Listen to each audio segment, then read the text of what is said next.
कीर्तन करते हुए प्रेम अवतार स्वामी श्री रामकृष्ण दास जी महाराज की जय हो। दूल्हा बिहारी दूल्हा सरकार की जय हो, जय हो, जय हो। आपकी आश्वासन सेवा ट्रस्ट में बीमार संतों की एवं बीमार गायों की सेवा।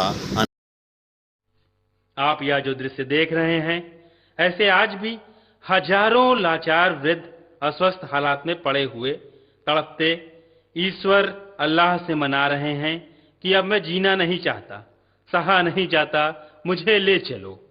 आइए, अगर आपके दिल में ऐसों के प्रति दर्द है तो ट्रस्ट के साथ मिलकर अपने अवकाश प्राप्त समय का दान देकर अपनी बौद्धिक योग्यता का, अपने धन का सच्चा सदुपयोग करके इनका दर्द मिटाएं और उस परम पिता परमेश्वर अल्लाह गॉड का प्यार प्राप्त करें।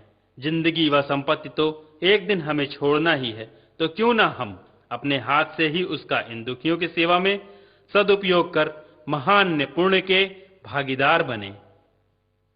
आश्वस्त संत सेवा ट्रस्ट उत्तर प्रदेश के 35 वर्षों से प्रेम रामायण के माध्यम से हम आप लोग साकेत कांड की कथा श्रवण कर रहे हैं। कल के प्रसंग में श्री भरत जी महाराज ने लक्ष्मी निधि को ये बताया कि जो गुरु के द्वारा दिया जो अष्टाक्षर मंत्र है उसका जो एकांत में कीर्तन करते हैं, उनका चिंतन जो करते हैं, तो नित्य प्रति जो कीर्तन करते हैं अष्टाक्षर मंत्र का, तो उसी के बीच में राम जी प्रकट हो जाते हैं, उन्हें दर्शन देते हैं और वो मंत्र के कारण उसके हृदय में प्रेम निरंतर भरता रहता है, कभी कमता नहीं है। और फिर इसके बाद श्री भरत जी महाराज आगे की कथा कहते हैं। होए कृतार्थ सत्य सत राम लेहि सब भार परमानंद ही जीव लहे केवल शरण आधार। श्री भरत जी महाराज कहते हैं, हे कुंवर, जो केवल राम जी की शरणागति ग्रहण कर लेता है वो जीव कृतार्थ तो होता ही है। राम जी महाराज उसका संपूर्ण योग स्वयं वहन करते हैं और वह जो है भक्त उसके जीवन में निरंतर परमानंद आनंद बना रहता है। एक बार शरणागति लीने रहे जीव राम ही बस कीने, तो कत कीर्तन जाप विधाना यह संशय कर सुनहु प्रमाण। भरत जी महाराज ने जब शरणागति के बारे में, जब कुंवर लक्ष्मी जी ने भरत जी के मुख से जब शरणागति के संबंध में जब सुना, तो उन्होंने एक प्रश्न कर दिया श्री भरत जी महाराज से। कहते हैं, एक बार शरणागति लीने, प्रभु हमें आप ये बताओ कि प्रभु की राम जी की शरणागति जिसने एक बार ले ली तो रहे जीव राम ही बस कीने, उस जीव के बस में राम जी हो जाते हैं।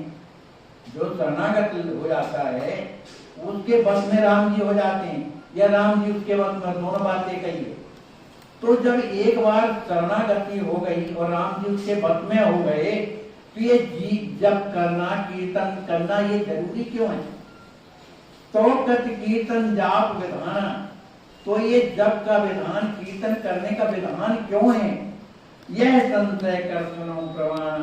तो श्री भरत जी महाराज कहते हैं, हे कुंवर, ये जो तुम्हारे हृदय में जब संशय आ गया है ना, तो ये संशय जो है तो सुनो प्रमाण, मैं इसका समाधान करता हूँ। सुनो, मानिक शरणागति के बाद हमें जाप कीर्तन क्यों करना चाहिए? जबकि उनकी शरणागति हमने ले ली तो हमको निश्चिंत हो गए ना भाई, उनके भरोसे हैं। तो ये जाप कीर्तन करने की जरूरत क्या है? इस बात को लक्ष्मी जी महाराज ने जब पूछा तो श्री भरत जी महाराज उसका उत्तर दे रहे। कहते हैं भरत जी महाराज, जीव अनंत काल अभ्यासी जगहि केरे माहि उपासी प्रपति यथावत दशा न आवे जस स्वरूप बुद्धि भेद बतावे। त्रिभरत जी महाराज कहते हैं जो जीव है ना अनंत काल से संसार का अभ्यासी बना हुआ है, जगत ही टेर मन संसार का अभ्यासी बना हुआ है। और मन जो है हमेशा निरंतर विषयों में लगा रहता है। मन माय उपासी मन उसी की उपासना करता रहता है संसार की। तो जिस तरह की प्रपत्ति होनी चाहिए, क्योंकि मन हमारा सही नहीं है संसार में, तो प्रपत्ति यथावत दशा न आवे, जिस तरह की शरणागत की जो स्थिति है वो हमारे हृदय में नहीं आ पाती है। क्यों? कि हमारा मन संसार में रहने लगा है। तो जन स्वरूप बुद्ध वेद बतावे, उस तरह का स्वरूप नहीं आ पाता, ऐसे बुद्ध जन और वेद भी ऐसा कहते हैं।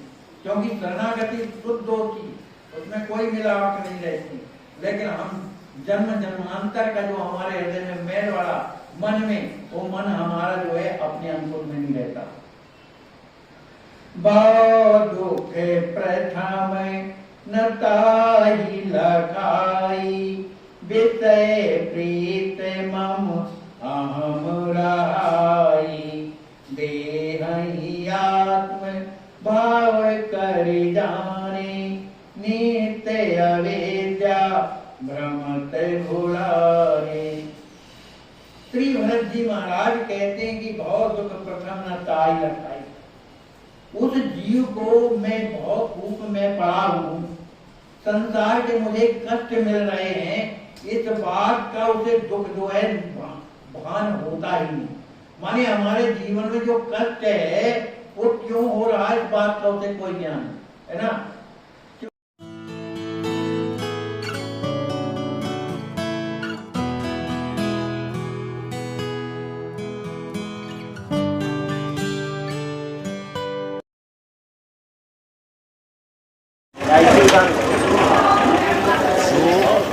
भगवान को भी प्रिय है। हमारे इष्ट राम है, कृष्ण है, पर हमारे इष्ट के भी इष्ट हैं गौ माता। पर वर्णशंकर गौ माता नहीं, देसी नस्ल की वेद लक्षणा गौ माता। तो थोड़ा सा भी विचार कीजिए, इन गायों के कष्ट को जरा आप गहराई से नज़दीकी से सर्वे कीजिए कि जो गायें सड़क पर छोड़ दी गई, लावारिस असहाय स्थिति में बेचारी किसी प्रकार से पन्नी खा करके कूड़ा कचरा, वो भी जब सड़क पर खा करके अपना पेट, चार पहिया चलाने वाले हमारे जो धनी कहलाने वाले हैं वो ठोकर मार के चल देते हैं, ऐसे कष्ट में जो बनते हैं उसमें कीड़े पड़ जाते हैं। ऐसे कीड़े पड़े हुए गाय हमारे पीछे जो खड़ी है उसको अभी से अगर आप चाहें तो कम से कम 1 फुट की जमीन दान करें गौ माता की सेवा में, क्योंकि इनकी प्राण की रक्षा तभी हो पाएगी। आपसे अनुरोध है। और यहाँ भूमि दान के साथ साथ जहाँ भी आप किसी भी गौशाला में आप सहयोग कर रहे हैं तो उनसे अनुरोध कीजिए गौशाला वालों से कि कृपया वहाँ वो अपनी गौशाला में 100, 50, 25 गायें रखते हैं, अब एक असहाय गाय का भी इलाज कराएं, अपने यहाँ शरण देंगे उस गाय को जो सड़क